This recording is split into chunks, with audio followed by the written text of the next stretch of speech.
Fala pessoal, estamos aqui, final de expediente. Eu e meu pai decidiu a gente fazer uma conversação rápida aqui, né, pai? Exato. E conversar um pouco sobre alguns temas que a gente quer abordar nesse podcast da Clínica da Coluna aí, não sei se pode ser chamado assim. Então, queria conversar com o meu pai, Dr. Ricardo Sena, a respeito de uma normativa que saiu para os médicos. O que você comenta sobre isso, doutor? O que você viu? A gente viu uns vídeos ontem, né, essa semana, ao decorrer, falando sobre o PRP. Eu queria que você me dissesse se isso, se o que saiu é verdade, o que a gente pode estar discutindo sobre isso. Bom, para começo de conversa, todas essas normativas elas são consideradas infralegais.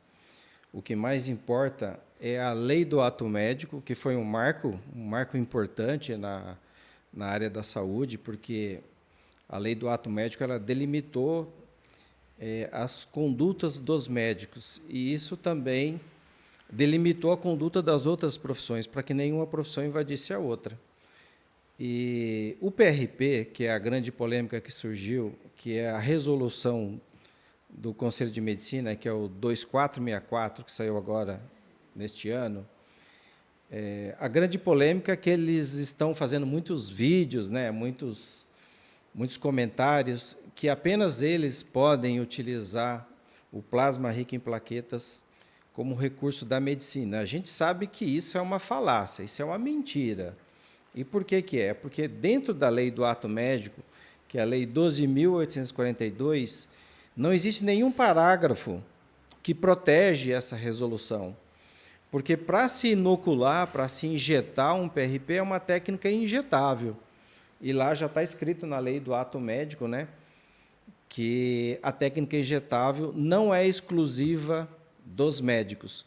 E eles insistem ainda com essa prerrogativa, né, que eles fazem técnica invasiva, quando na lei do ato médico fala que invasiva é invasão de órgãos internos através dos orifícios. Então, eles jogam essa falácia, essa mentira para a população, para trazer descréditos para os outros profissionais, principalmente os fisioterapeutas. Os fisioterapeutas é o calo no sapato dos médicos, né? Porque a nossa profissão cresceu muito, as nossas abordagens, e o PRP, eu diria que nós somos aí a segunda ou terceira profissão, Exato. aonde o nosso conselho já reconheceu, através do Acórdão 607 de 2024, se eu não me engano, tá? O Acórdão 607. O Acórdão 735 ele fala sobre a prescrição de medicamento. O 607 ele protege o fisioterapeuta juridicamente para utilizar o plasma rico em plaquetas. Então, esses dois acórdãos, 735, que você inocular um medicamento ou prescrever, e o PRP, tornaram o fisioterapeuta assim, um profissional, fortaleceram como profissional de primeiro contato. Então, o que eu queria, para finalizar aqui, dizer para a população que o plasma rico em plaquetas ele pode ser feito por várias profissões. Os dentistas usam há mais de 10 anos aqui no Brasil, né? Nos Estados Unidos Uns já 30 desde anos. 2020, pelo menos, ou 2010, né? Sim. 2010, né? 2000, ano 2000. Já há 26 anos, você está Sim. correto, quase 30 anos. E no Brasil um pouco mais recente. Então, o plasma rico em plaquetas ele é utilizado em várias abordagens, né? Na estética, na fisioterapia regeneradora das lesões ortopédicas, traumatológicas e reumatológicas. Os dentistas usam para fazer, criar osso, né? Que é a osteointegração.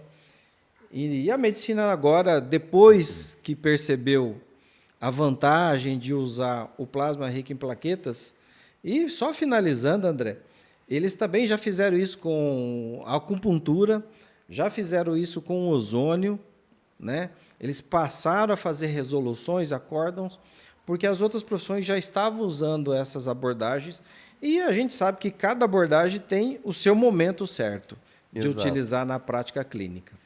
Exatamente. E a fisioterapia começou a despontar, né? E eu acho que os médicos, eles ficam de olho nisso, né, pai?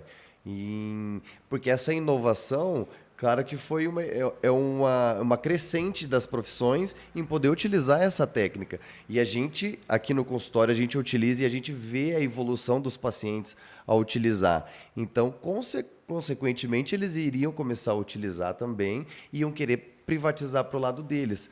Mas como eles... Por que a gente está falando isso? Por conta que a gente viu um vídeo de um médico falando sobre ser uma técnica propriamente deles. E o que isso, que o pai falou no começo do que ele estava comentando, que isso é uma mentira, não é uma verdade. E a gente foi lendo os comentários, a gente vê muitos dentistas falando que eles já utilizam há muito tempo por essa técnica de osteointegração e que eles já utilizam há muito mais tempo que nós mesmos. Sim. Então é isso. E eu queria comentar também aqui sobre a utilização do nosso ultrassom, que a gente já está há um bom tempo já ensinando a como utilizar o ultrassom, até para a gente fazer alguns procedimentos e avaliar o paciente da melhor forma. Hoje eu tive uma paciente que veio com um inchaço muito grande na região do glúteo e a gente vai eu vou comentar um pouco sobre isso, depois mostrar um vídeo de uma avaliação que o pai fez no Entorse, né? Exato. E essa paciente chegou aqui para mim hoje com um glúteo muito aumentado. A gente fez a avaliação de ultrassonografia e viu uma quantidade de líquido, de seroma muito grande nessa região. E ela foi me contando como aconteceu isso. Foi traumas de aplicações de quimioterapia, que foi realizada várias vezes naquela região, e acabou acontecendo essa inflamação. E o corpo provavelmente tentou combater com isso, mas não conseguia, vamos dizer, drenar todo esse líquido. E aí, com a utilização da ultrassonografia, eu consegui visualizar muito bem essa região e era puramente muito, muito líquido, muito seroma. Então, foi realizada uma punção desse líquido, utilizando o ultrassom para a gente conseguir realmente tirar todo esse excesso de líquido que não era para estar ali. E ela já me relatou que já está com isso há um ano. Então, você imagina o sofrimento dessa mulher, não está conseguindo colocar uma calça legal, sair na rua, o pessoal comentando sobre isso.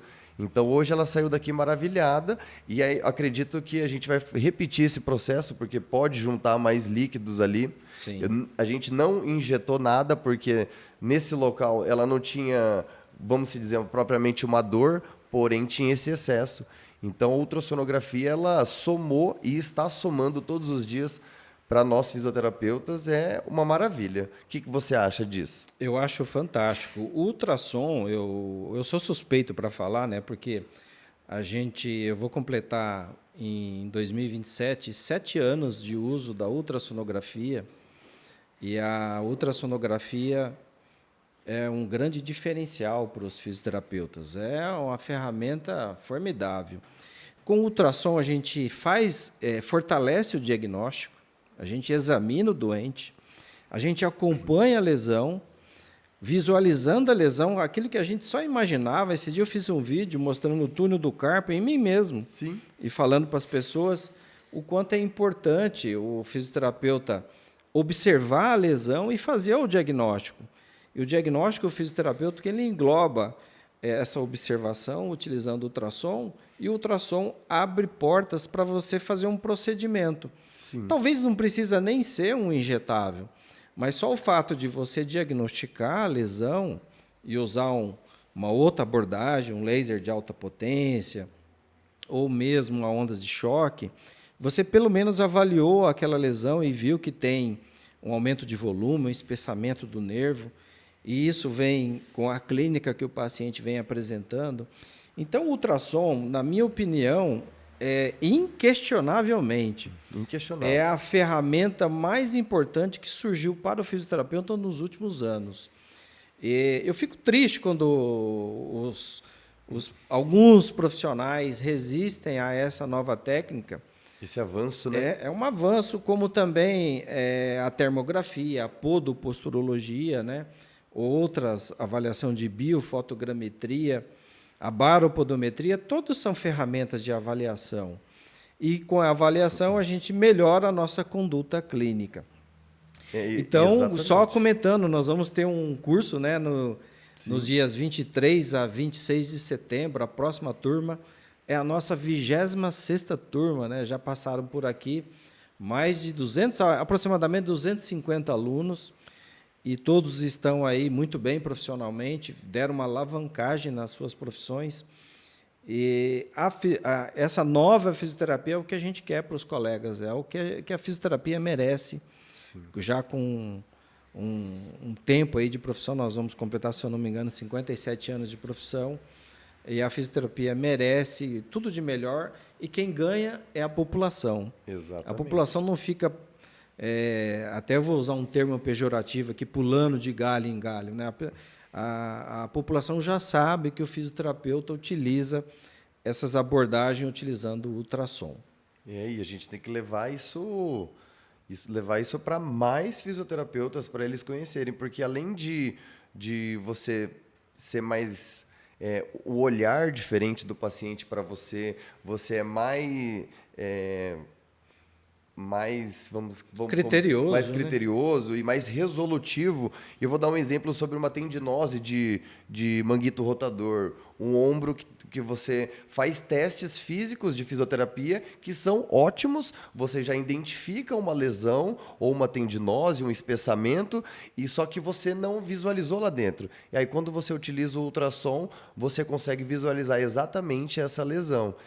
Então, e você consegue fazer um procedimento para você melhorar, vamos supor, o colágeno desse tendão. Então, assim, a evolução, a gente consegue acompanhar essa evolução, Exato. tanto conseguir prescrever os exercícios corretos para esse paciente melhorar dessa lesão depois de um procedimento de uma regeneração, de um PRP. Então, o avanço, ele está aqui. Só basta você, fisioterapeuta, buscar esse conhecimento. E se me permite, André, quando a gente faz a propedêutica, né, de avaliação do ombro, às vezes todos os testes dão positivo. Exatamente. E aí, qual tendão tratar? Como tratar? O que fazer, né? Então, a ultrassonografia, na minha opinião, olha, não é só o estetoscópio do fisioterapeuta, é a ressonância magnética do fisioterapeuta, Exato. é a tomografia do fisioterapeuta.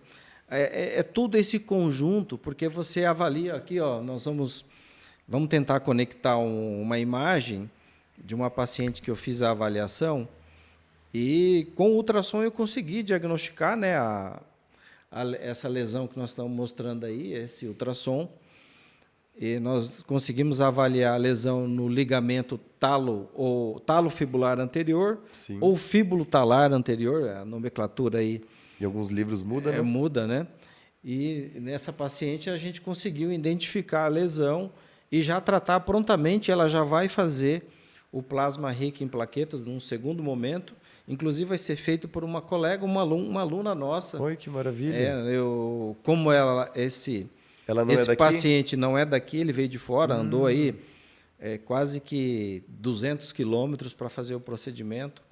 E vai voltar para a cidade dela, onde tem um aluno que fez o curso aqui com a gente e vai fazer o procedimento de PRP. Olha que maravilha. Então, é essa fisioterapia que eu vislumbrava quando eu era um aluno lá jovem, não tinha essa barba branca ainda, lá nos bancos escolares, universitários.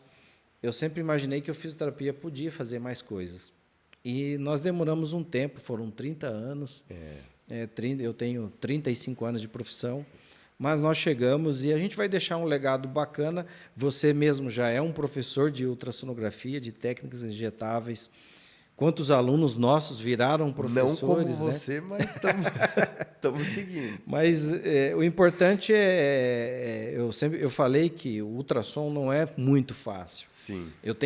Vou completar 7 anos de ultrassom e eu ainda aprendo hoje coisas que são novidades, né? Exato. Às vezes um ângulo que você muda do ultrassom muda toda a sua imagem, que você às vezes estava batendo cabeça, né? Como nesse exame aí, ó, se eu não faço algumas aulas de ultrassom, eu talvez não conseguiria identificar adequadamente.